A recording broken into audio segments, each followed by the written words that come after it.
Chronic venous insufficiency is a really common condition, particularly as we age.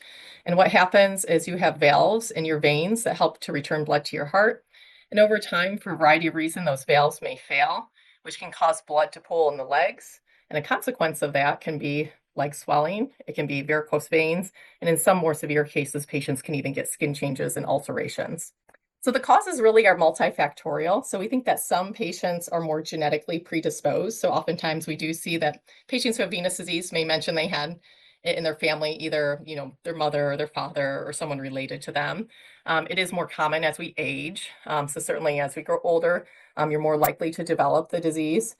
There is a little bit of research suggesting that maybe patients who are taller are a little bit higher risk of developing the disease, and patients who are subjected to more what we call ambulatory venous hypertension, just more on their feet and putting pressure on those valves of the lower extremity, may also be at higher risk. Treatment for this tends to be compression stockings most commonly. In some cases, there are minimally invasive treatments that can be done to close off the vein, particularly if it's a superficial vein. We also advise patients to walk and increase the strength of their calf muscle so that can help return blood to the heart where the valves are not functioning so well, and also to periodically elevate the legs. But overall, a very common diagnosis and a very benign one as well. So many patients with chronic venous insufficiency don't even know that they have it.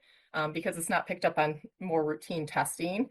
Patients who are symptomatic will commonly come in complaining of varicose veins, which can be sometimes unsightly. They're the bumpy little veins under the skin that dilate as you stand up. Sometimes they can be aching, they can burn, they can itch, and in rare occasions they can bleed.